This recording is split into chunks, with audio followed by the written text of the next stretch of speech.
This 37-year-old patient came to see me complaining of pain once or twice a month from tooth number 19 that will radiate to his upper teeth, adjacent teeth, his jaw, his ear, and his head, and even his neck and back. The root canal, according to the patient, was done a few years ago. So, looking at the tooth here, you can see there's a crown on the tooth. Percussion was tender, palpation was tender. Probings were 2 to 3 millimeters. And look at if you take a look at the radiograph here, you can see previous root canal, of course. And take a look here, that periapical relucency right there. So we discuss options with the patient. And as I said, he's 37 years old. He wanted to try to see if tooth could be saved. And that's what we did. Went through the crown and redid the root canal for him in one appointment. Take a look. This is the POV clinical video of retreatment of this tooth in one appointment under the Zoomax microscope with the 4K integrated camera. So let's go ahead and take a look.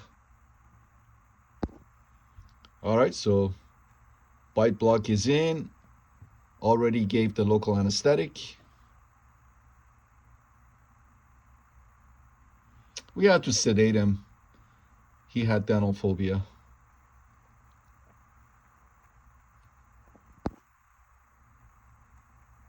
All right, clamp goes on.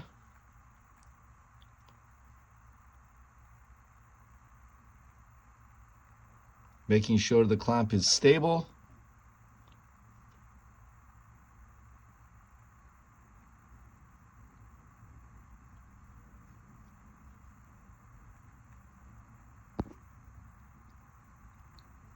All right. Rubber dam. No rubber dam, no root canal.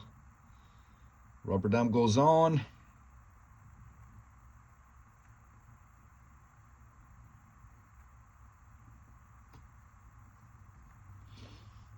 Some people like to put the rubber dam and the clamp together.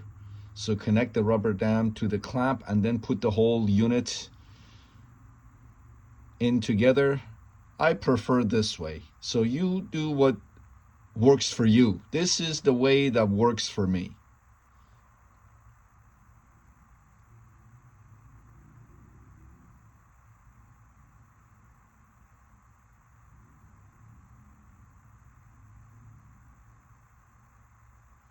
Make sure rubber dam is sealed.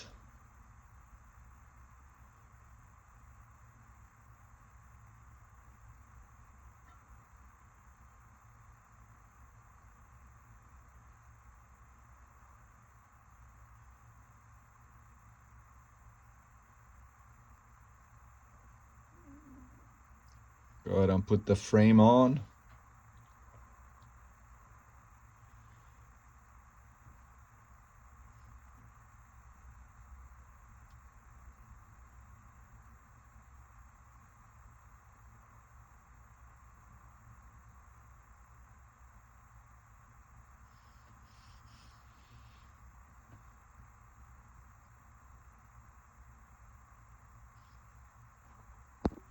We cut a little slit in the rubber dam on the opposite side so patient can breathe if they're mouth breathers, so they can breathe comfortably. We always, of course, monitor the oxygen saturation and make sure that the patient is breathing with no obstruction.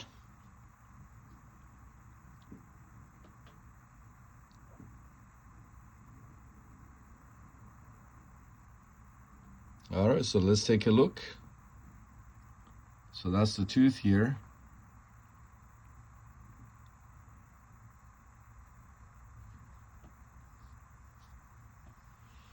As you can see, it looks like the previous clinician had gone through the crown and done the root canal. You can see the endo axis is restored with composite. All right, so let's go ahead and go through the previous endo access.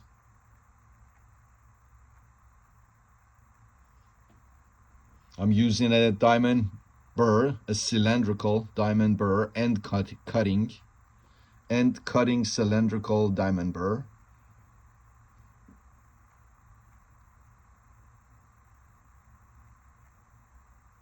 Removing the composite buildup. All right, so this is what I have so far.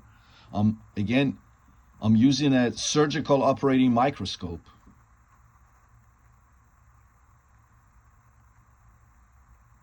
I'm very carefully removing the buildup.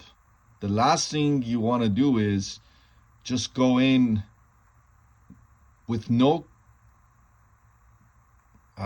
care and perforate the tooth. So you want to remove, you want to shave off the buildup material, as I'm doing right now with my burr, slowly under magnification. Again, this is high magnification. And then my assistant is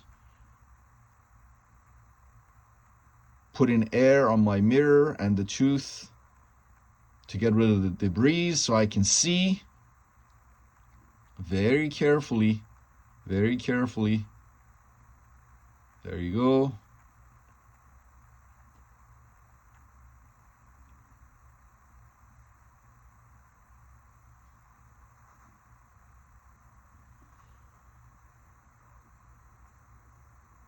All right, let's switch to ultrasonics. This is my Ultramin Pro, manufactured by 8 Teeth. It's a great unit. And let's remove the remainder of the buildup material with ultrasonics.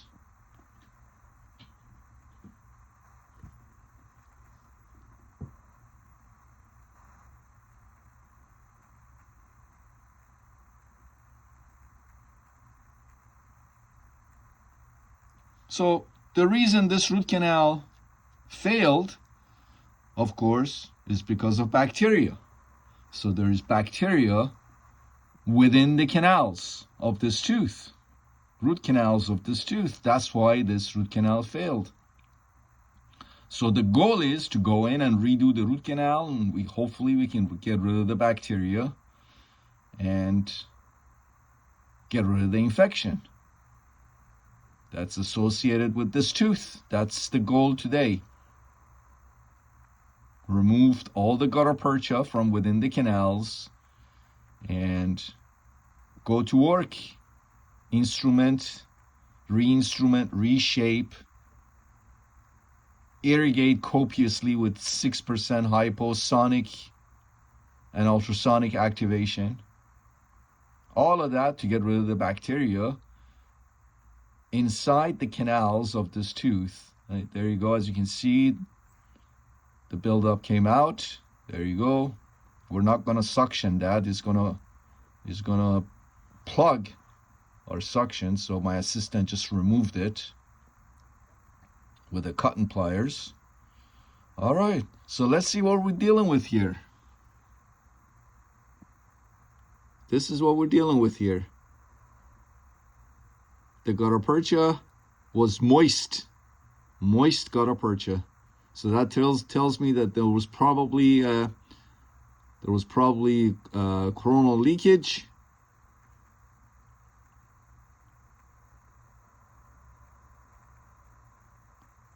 I'm just exploring, removing the gutta percha. I'm trying to figure out what kind of material the canals were filled with. It is gutta percha, but is it gutta percha like thermophil gutta percha? Or is it just gutta percha cones?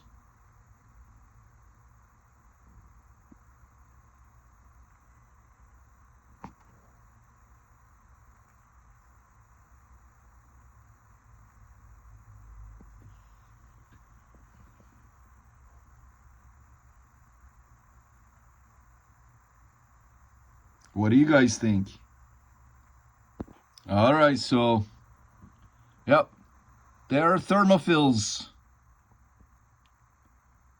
Darn thermophils. So this dentist used plastic thermophils to obturate the canals. So we need to go ahead and remove these thermophils. And again, I've gone over this before. The obturation material is usually not the problem. The problem is the operator, the clinician. So I can use thermophils and have a very high success rate. But if the clinician doesn't use a rubber dam and doesn't adhere to the fundamentals of endodontics, of course, the obturation material can't save you. So anyways, we need to go ahead and remove these plastic thermophil carriers, but the first thing we need to do is we need to create space between these carriers and the canal walls. So I filled the pulp chamber with chloroform, and I'm using a number 15C file in my M4 reciprocating handpiece to remove the gutta percha and create some space between the thermophil carrier and the canal walls.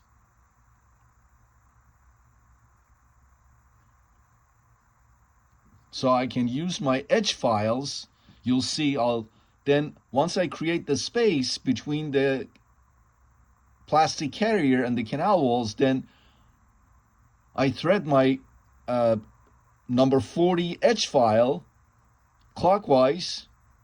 I spin it clockwise into the canal, and then when I pull, the plastic thermophil comes out with the edge file. You'll see in a few minutes. So right now what I'm doing is I'm using chloroform and number 15C file in my reciprocating handpiece to remove some of the gutta percha surrounding these thermophil carriers. These thermophil carriers, okay? Create a little space so I can wind in my edge file, number 40 edge file. So that's what I'm doing right now, creating space between the plastic carrier and the canal walls. As I said, the pulp chamber is filled with chloroform.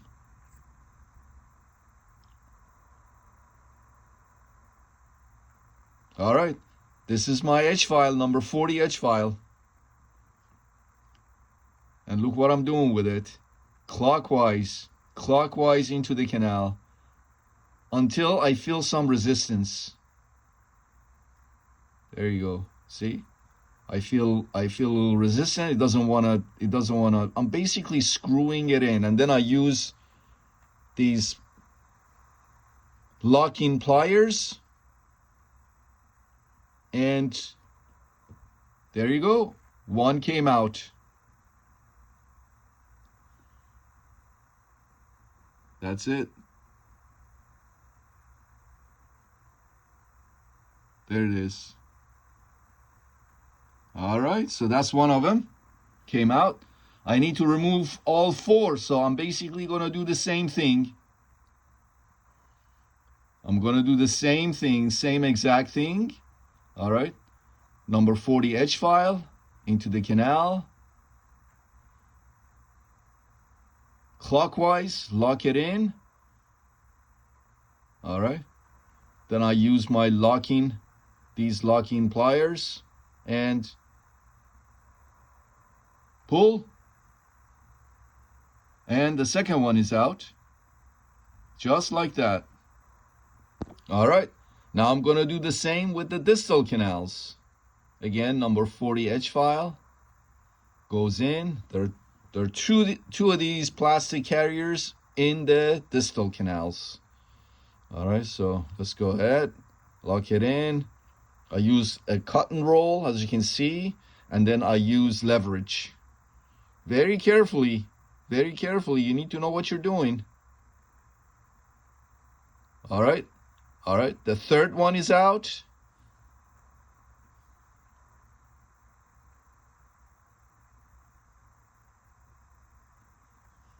And let's go to the next one.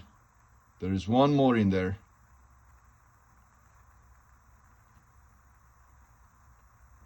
All right, and all 4 came out, as you can see.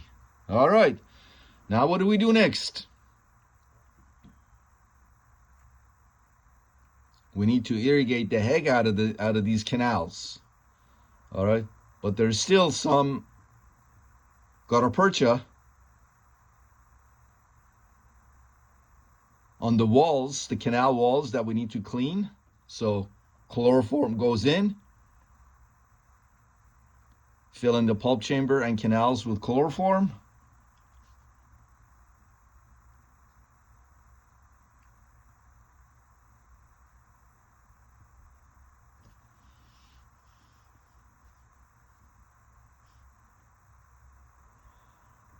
Number 15, C file. Let's go to see if we can go to our estimated working length with the number 15 C file. All right. Just dissolve the gutta percha debris remaining in the canals in chloroform, and then we're going to pull them out. We're going to remove them. The gutta percha debris, the bits and pieces of gutta percha. We're going to dissolve the bits and pieces of remaining gutta percha in the canals, and then we're going to irrigate them out. So right now what I'm doing is I'm using my reciprocating handpiece that I'm running at 1000 RPM, torque off. All right, so let's go ahead and put some more chloroform in the canals, fill the pulp chamber as well with chloroform. All right, let's use our 10C file now and see if we can go to our estimated working length. The mesiobuccal canal was blocked, so I'm trying to unblock it. Unblocking the the mesiobuccal canal with number 10C file in my reciprocating handpiece that I'm running at 1000 RPM, torque off. All right, very good. So here it is.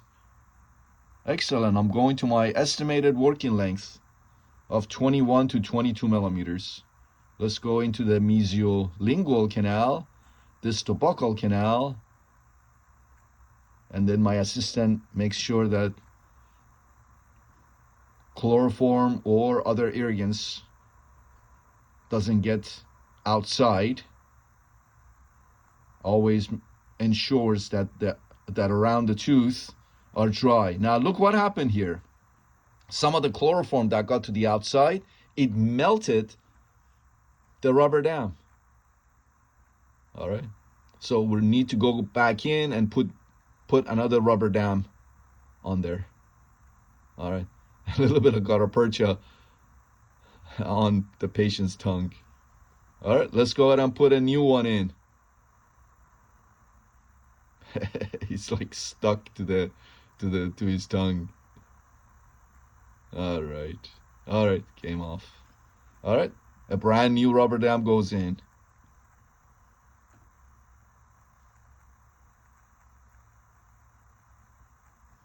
All right, I'm going to fast forward. All right, so we're back in business. No harm done. All right, here I'm using 70% isopropyl alcohol. What isopropyl alcohol does to the mixture of chloroform and gutta percha is a clotting effect. It makes the gutta percha and chloroform mixture to aggregate, and then we can just pull them out. Look, my assistant is cleaning the tooth again with the 70% isopropyl alcohol on a cotton pellet. All right, so here you go. Number 10C file to my estimated working length of 22 millimeters. I'm using in a brushing motion in my reciprocating handpiece that I'm running at 1000 RPM, torque off, and I'm trying to remove the bits and pieces of the gutta percha remaining in the canals.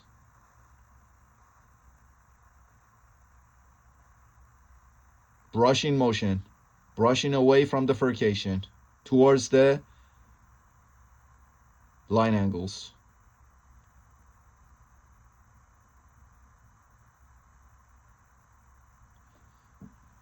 And by the way, as soon as I touch anything, patient's skin, patient's face, patient's tongue, my gloves get sprayed with Cavicite. So everything needs to be clean and disinfected. All right, so here I'm using a cotton pellet soaked in 70% isopropyl alcohol to clean the pulp chamber.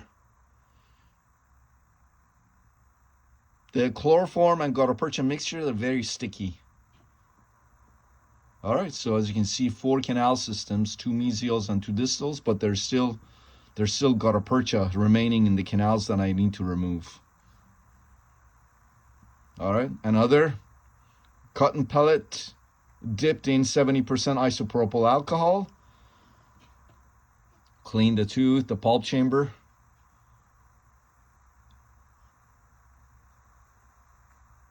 Get rid of all the gutta percha that are attached to the pulp chamber walls. Here I'm going in with 6% hypo.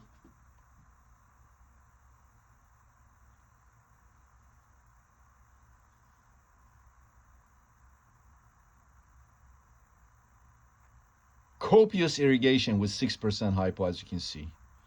Copious irrigation with 6% hypo. All right. Let's inspect a little bit of air. Let's see what we got. 2 mesials, 2 distal canals, and you can see I still have some cleaning to do. I still have some cleaning to do. But for now, let's just go ahead and take our measurement. This is Find Apex by 8 Teeth, Apex locator. It's a great Apex locator. All right, so let's go ahead and get our measurements.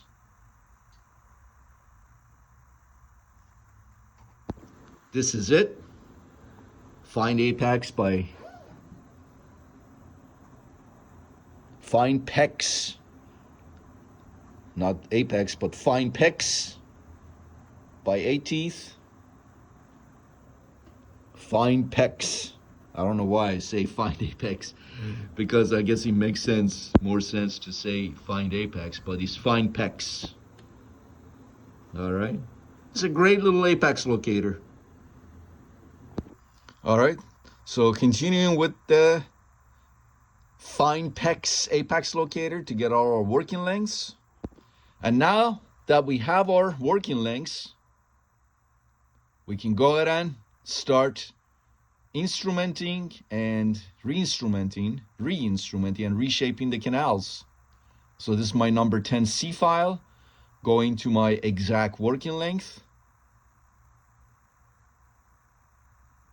I believe the working lengths were 23 millimeters, so I'm using a 25 millimeter number 10 C file here, as you can see.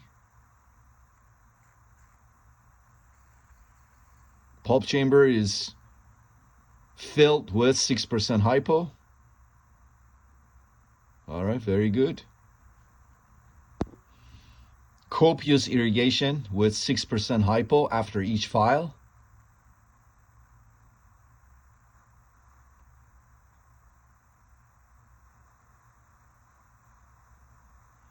All right, very good. Let's go ahead and do the distals. Distal buccal.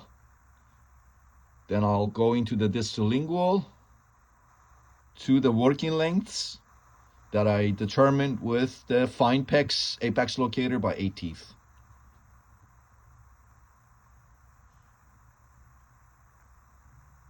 All right, did you see the curvature? The apical curvature? All right, anyways, again, 6% hypo.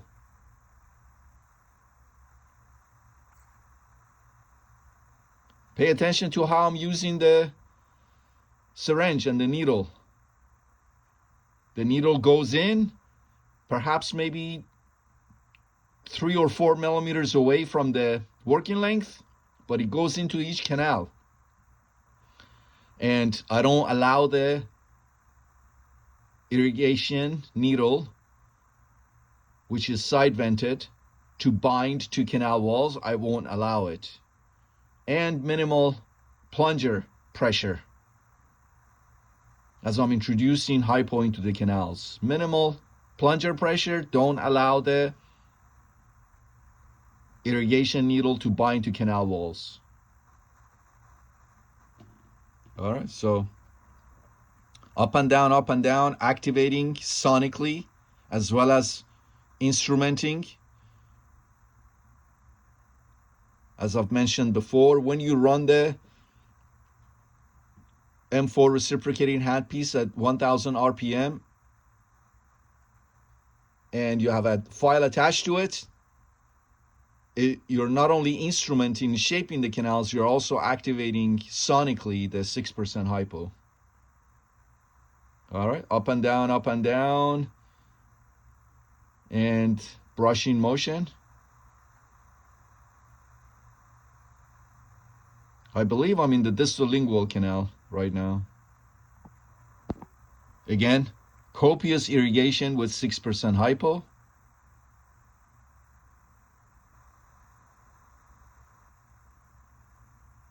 Let's dry it a little bit. Let's dry and see what we got.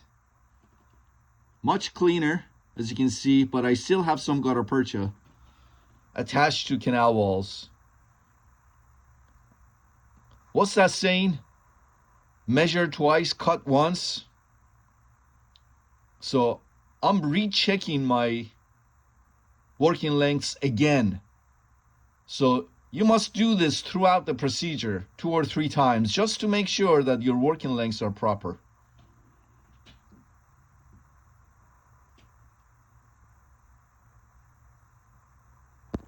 All right. I confirmed our working lengths to be correct and back in with 6% hypo again.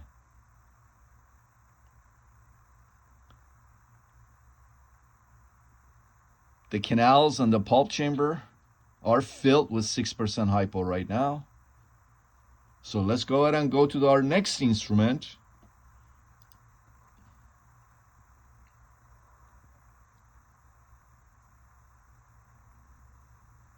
Brush, brush, brush.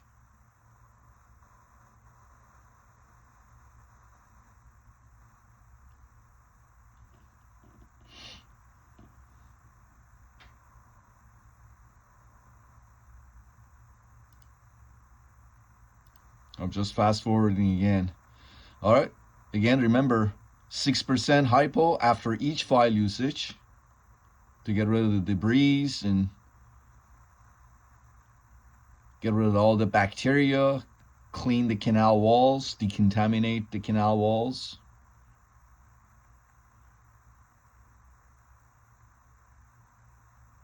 All right, let's go in with our, now that we've established a nice glide path with our stainless steel K-files, let's go in with the S2 in the E-Flex S series of NiTi files manufactured by 8 Teeth. As I always say, I don't like the S1. S1, the apical few millimeters, is very thin and very susceptible to fracturing in the canal. So I skip the S1, I go to S2. But again, only after I've already established a glide path to at least the size 15. And when I say size 15, as you know, as you can see, as you saw, I brush with my files. So a number 15 with a 2%, when you brush with it, you don't end up with a 2% taper. You end up with probably 3 or 4% taper because, again, you're brushing with these files. So I use the S2. I run it at 300 RPM, and I don't like the reverse, so I turn the torque off. But if you like the torque control, so go ahead and use the torque control. You do what works for you, okay? I'm just showing you how I do it. You don't have to do it the exact same way as I do it. Again, 6% hypo, copious irrigation with 6% hypo.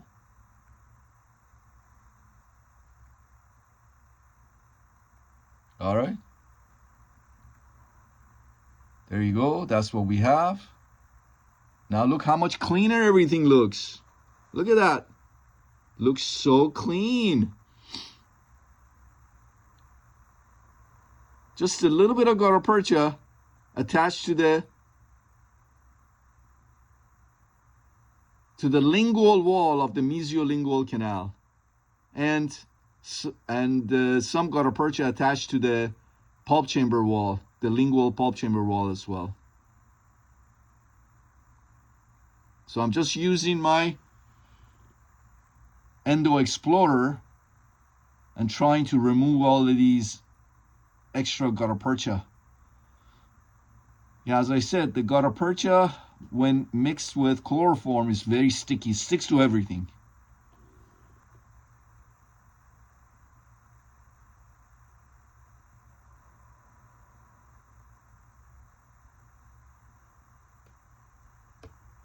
All right, that piece of gutta percha that was bothering the heck out of me came out from the distal. It was in between the bridge, between the two distal canals. All right, go back in with 6% hypo again. I use on average 24 to 36 cc's of 6% hypo.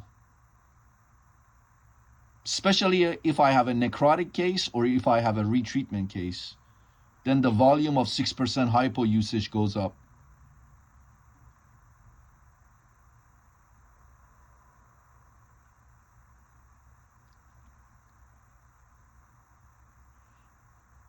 All right, I'm pretty much done. So let's just go ahead and cone fit. I'm going to be making my own custom made gutta percha, master gutta percha cones. And look what I'm doing with the gutta percha, up and down, up and down. That's another way of activating the 6% hypo. It's not, of course, as good as sonic and ultrasonic activation, but hey, I do sonic and ultrasonic, so I might as well do this too. Remember, the pulp chamber and canals are filled with 6% hypo. So I'm just using the number 20 gutta percha cones, and I'm making my own master gutta percha cones.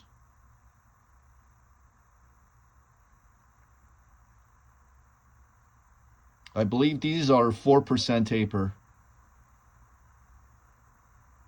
All right, up and down again, kind of activating the hypo a little bit here with this technique too.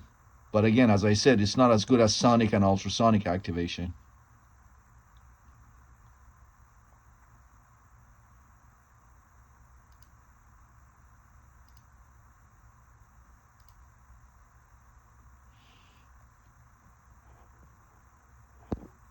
All right. Here we go again.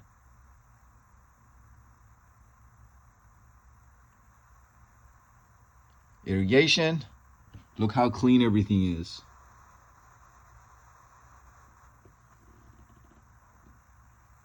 Use our microsuction.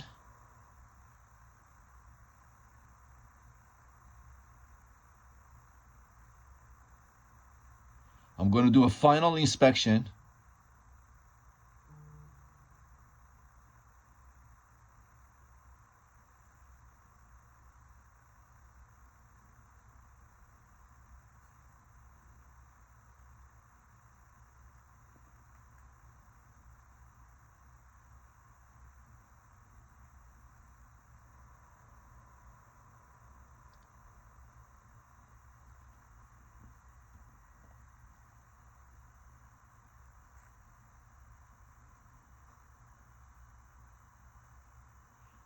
Just a little bit of air.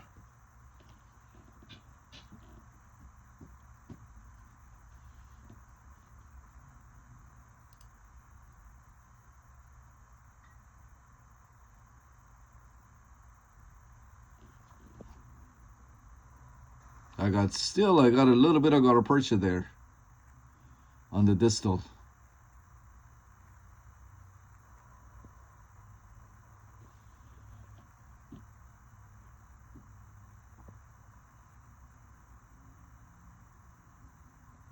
But I can live with that.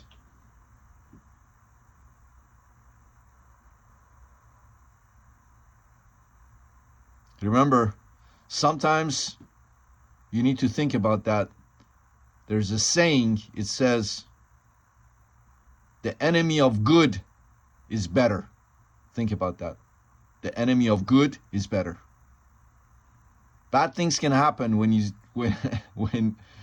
you have something that you've done it very good, but you say, I can do better, and then in the process of making it better, you actually mess up. You actually make things worse. So at some point, we just need to say, okay, this is good enough.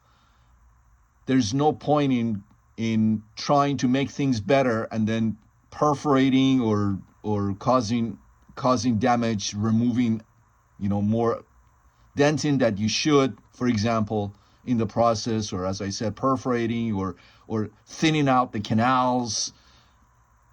You need to think about all of those things. So sometimes you say, that's fine. There's a little bit of gutta percha left, but that's okay. It's not a big deal. It'll be all right. It's always weighing in the risk-benefit ratio.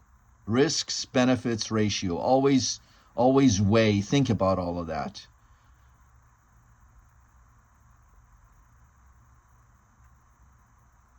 All right, so AH plus sealer.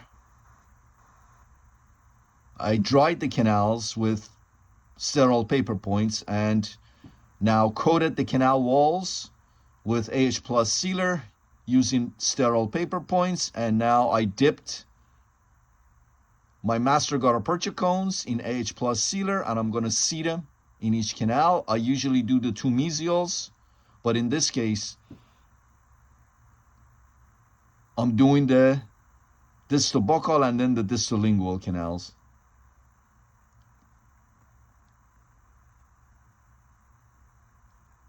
There was a little bit of bleeding from the distal buccal canals, apical area.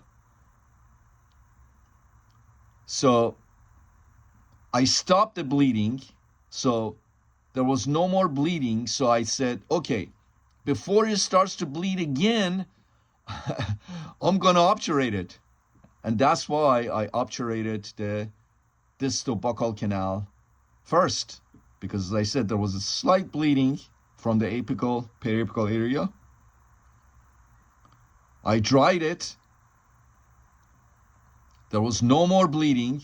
So I filled it, obturated it. And before it started to bleed again. And now the distal lingual, I'm using the injection technique.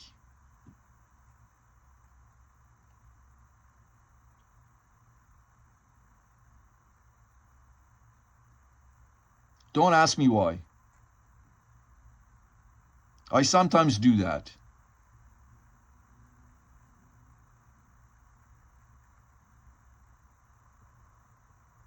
Apical pressure.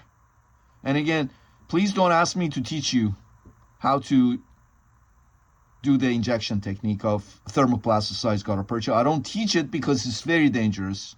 If you do it without having had practice on 200-300 extracted teeth, you're gonna inject gutta percha right out of the canals into the periapical area, causing all kinds of problems for yourself and your patients. So I don't teach it. It's a very technique sensitive method. So stick to master gutta percha cones and however else you obturate the canals. Don't use the injection technique of expressing thermoplasticized gutta percha into the canals. Just don't do that. It's too risky. All right, so let's do the two mesials now. Here you go. System B, to remove the coronal portion of the gutta percha, master gutta percha, and thermoplasticize the remaining. Very good. And now I'm going to go in with my number 2 Buchanan pluggers, or number 2 Buchanan plugger. And apical pressure. Hold it for a few seconds. The holding part is very important because you've thermoplasticized the gutta percha, so that as the gutta percha wants to cool down, when there's coronal force on it apically, from coronal to apical, there's pressure on it.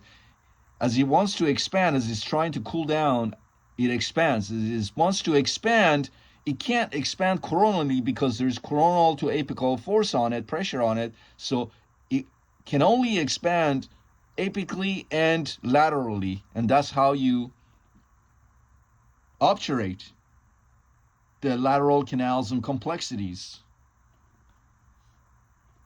Just that little extra technique can do wonders for you.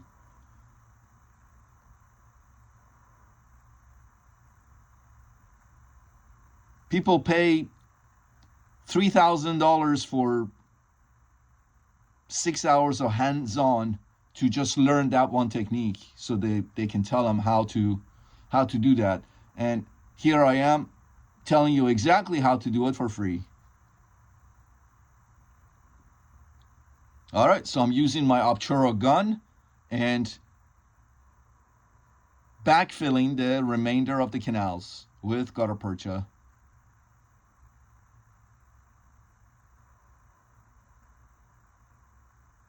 All right, so you know the rest. Again, I'm going to go back in with number 2 Buchanan plugger, and then I'm going to use a cotton pellet soaked with 70% isopropyl alcohol to clean the pulp chamber, and then sterile sponge goes in, cavet goes in, and we are done with the root canal retreatment. All right, so I'm just going to fast forward all of that.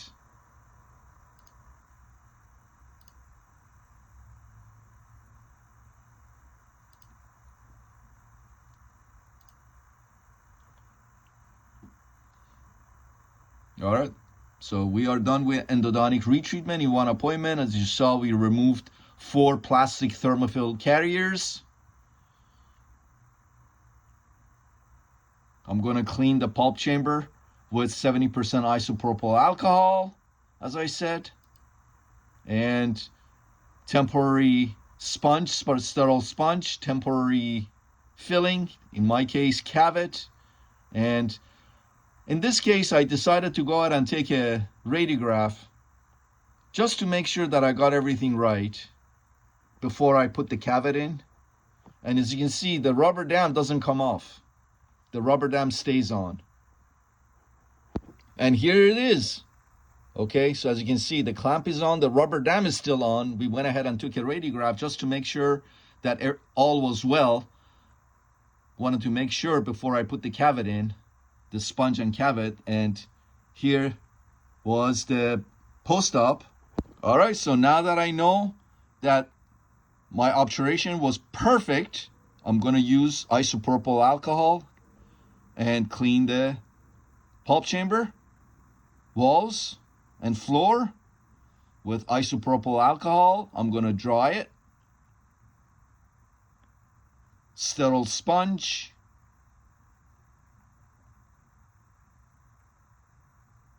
Goes in, cavet goes on top of that, and we are done with this endodontic retreatment.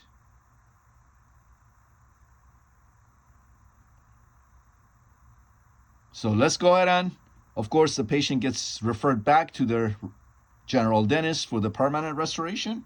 So let's go ahead and take a look at the radiographs. All right, rubber dam comes off when the tooth is restored with temporary restoration. Okay, all right. And here it is. Look how beautiful, if I may say so myself. Look at that gorgeous lateral right into this lateral lesion there. Look at that. Look how beautiful everything looks. 4 canal systems, all separate. They're all separate. As you can see, that gorgeous lateral. Look at that. All right, excellent. So, hope you like this video and all the other videos, of course, that I've posted, the point of view videos, clinical videos. I wish I had someone like me when I was a general dentist or even a rookie endodontist. I wish I had someone like me who would teach me how to do everything like I'm teaching you from start to finish. I would have kissed his feet. All right, but I didn't, unfortunately, and I learned the hard way. And that's why I'm posting all these videos, because I remember exactly how I was feeling at the time when I didn't have anybody to turn to, nobody to help me. So that's why I'm posting these videos. All right, so please make sure you subscribe to my channel. You watch my videos, you subscribe to my channel. I see on my statistics that there are a lot of people who watch my videos, but they haven't even subscribed. It's kind of unfair, don't you think? Make sure you press that like button. So I appreciate that. So make sure you've subscribed to my channel. Make sure you press the like button and like. Make sure you comment on my videos. Even if it's good job, doc, you did a great job. That's enough for me. That motivates me to make more videos. Make sure you share. Tell your friends about my channel so we can spread the knowledge. You know, we can't be stingy with knowledge. So this knowledge that I've accumulated over the past couple of decades, 24 years, I'm giving it to you for free. So you do the same. You tell your friends, your colleagues about my channel. Let them learn too. All right, so I appreciate it. As I said, like, subscribe, share, comment, and hope you find my videos helpful, and I will see you in the next video. This is just another angulation.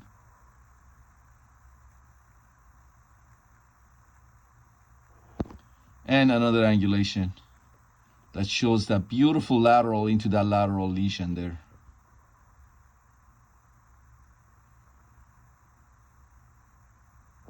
And look at that lateral right there.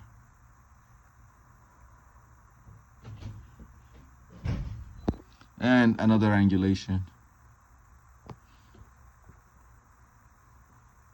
And you can see the periapical lucency here better.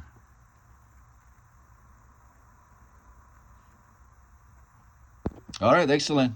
See you guys in the next video. Take care.